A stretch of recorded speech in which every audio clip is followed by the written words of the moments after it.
Whoa, get it! Today's gonna be a different type of video. Today we're talking about something that I feel very personally related to. Today we're talking about how it feels to be a perfectionist. This might be a series, it might not. We'll see how this video does. But talking about being a perfectionist and the expectations that you have of yourself. Specifically today I want to talk about not being able to celebrate your accomplishments because it feels like an obligation to accomplish them. This is something that I have dealt with for a while, something that I'm currently dealing with, and something that my peers and my roommate deal with all the time. And so it's something I want to talk about because I feel like it's something that needs to be said. When you have high expectations for yourself, you want to achieve more, especially when you want to achieve more than the people around you, to set such a large goal for yourself. When you're compared to mediocrity, for the lack of a better word, you start to diminish your own results, because if you want to be farther than everybody else, you can't compare yourself to everybody else. But the problem with that are there are things that are innately accomplishments in life, and it's hard for you to separate the mediocrity from the fact that that is a mandatory step in the process. For example, my roommate just got his first apartment ever as a junior in high school, or junior in college, I mean. And a lot of people are wishing him, congratulations, that's awesome, you're a junior and you're affording this, this, and the other. He has a job, he has a girlfriend, he has his own place, he's at Howard University, he's on track to graduate, and he's telling me, I don't feel like I should be celebrating this because this is something that I should be doing. This is something that is good. And there's two sides of that can be analyzed. One is everybody else is doing it, and so am I. So I'm comparing myself to the rest of the people who I don't want to be like the rest of the people. Or two, oh, this is something that I'm doing that puts me so far ahead, but yes, being far ahead is my normal. So for me to be able to celebrate something that's spectacular, it needs to be even farther beyond. And now this is something that I had to deal with a lot when I was playing basketball, something that I had to deal with a lot when I was just living life, wanting to be a millionaire, like the goal of my whole channel, right? Something I've been very transparent about my goals and things that I want to do and how I want to achieve them and how important it is to me that I do achieve them. And that's something that I have been struggling with, because I always think, man, this is not something that should be. When I graduated high school, it felt like nothing, right? When I got my first job, when I got my first check, it felt like nothing. When I got into Howard, I didn't feel anything. It didn't feel special to get into Howard University. It is, but it didn't feel like it. When I got this job, it felt like nothing. When I made my first $10,000, it didn't feel like anything, which is crazy. When I'm thinking about it in retrospect, yeah, I made $14,000 in 6 months, in less than 6 months. But I think about how I want to be in the life I want to live, and I think that's something that I expect for myself. That's crazy. I don't know any other college student that's doing what I'm doing, that's making 14 bands in four or 5 months. But I just couldn't let myself have it, because I expected so much of myself that I want greatness to be a part of my everyday. But the thing about that is, when you do not accept the greatness that you give, or the greatness that you put out into the world, nothing will be good enough. It sounds like, when you think about it, you can argue with yourself, oh yeah, like graduating college, this, that, and the other, it's not that big of a deal, but when I do this, it'll be big of a deal. This will be a big deal. And there's, like I said, there's two ways you can go about it. When you finally achieve that goal that you think is good enough, it can be one, I finally done what I've set my life to do, and now your life sucks from that moment because you have no other motivation. Or two, if you're somebody who always wants to achieve higher, it won't hit the same because you won't be able to give yourself the fact that you did it once you realize that there's more out there. You're either setting yourself up for a ceiling, or nothing's ever gonna be good enough for you. And I know this from experience, from the life that I've lived, things that I've experienced. I'm pretty far ahead. I've done and I have a lot of things that a lot of people my age don't have. I'm pretty far ahead of the curve, I would say. Obviously, I don't mean to be super cocky about it, but I would say I'm ahead of the curve. And that means that there's a lot of things that I do that I just can't give myself sometimes, right?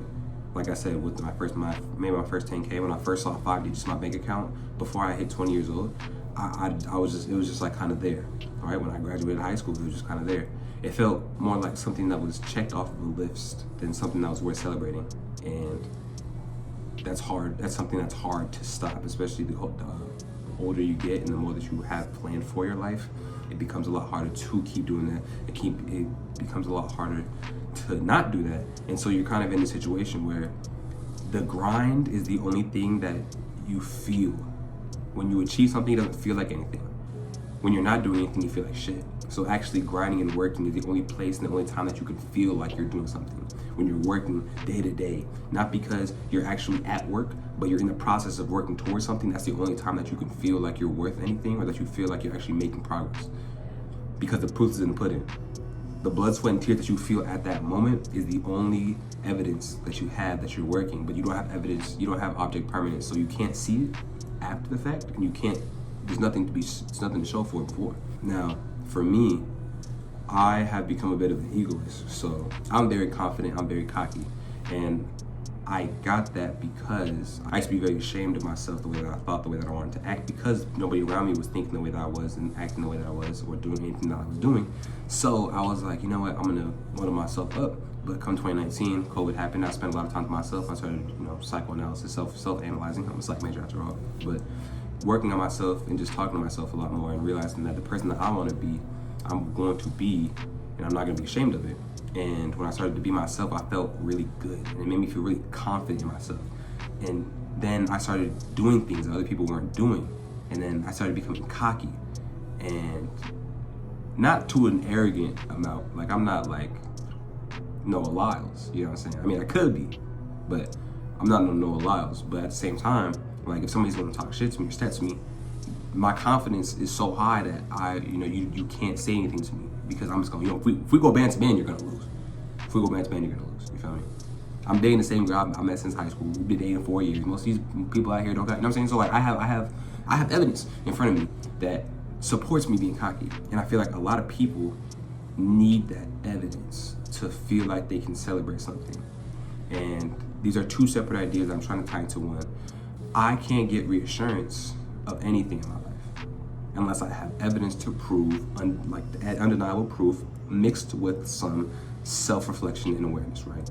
When I feel like I haven't done shit, when I feel like I'm a useless piece of shit, when I feel like that I have done nothing to benefit anybody, the one thing that can get me out of that is the evidence, the physical evidence that you cannot argue with. When I think about, damn, I'm useless, like nobody fucking loves me, nobody likes me or whatever, and I think about the fact that I got social medias, that I got people like commenting how much they want my videos to come out, or I got people talking about cars, about money, about success, about being in college, about just shared experiences. I think about the things that I have done, even if it's just like one like on a video, to bring people together. That's undeniable evidence that I can't argue with. So that tells me in my mind that I'm tripping. I'm tripping to a certain degree, I'm tripping.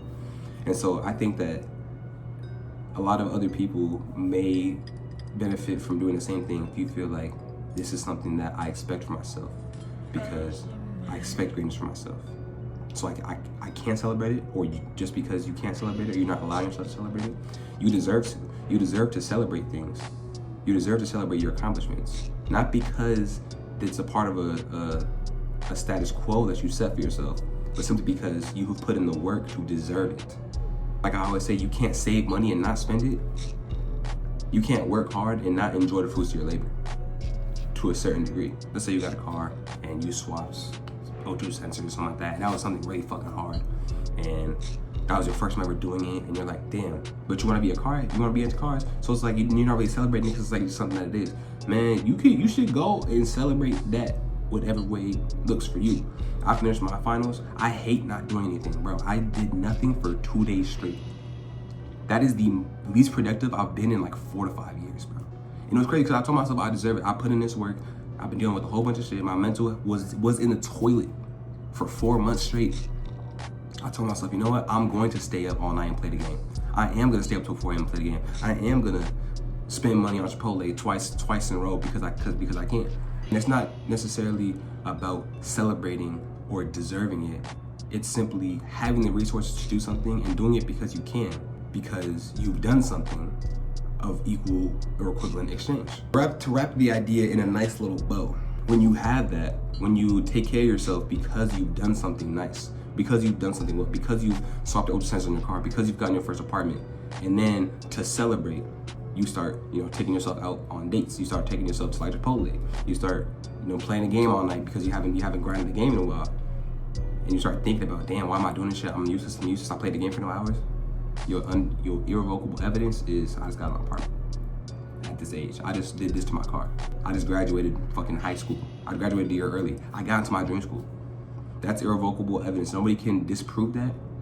And the fact that you did that, regardless of if you deserved it or not, means that you are allowed to do something. I think there's a big thing about this generation and being allowed to, because of the way we were raised, but that's a conversation for another day.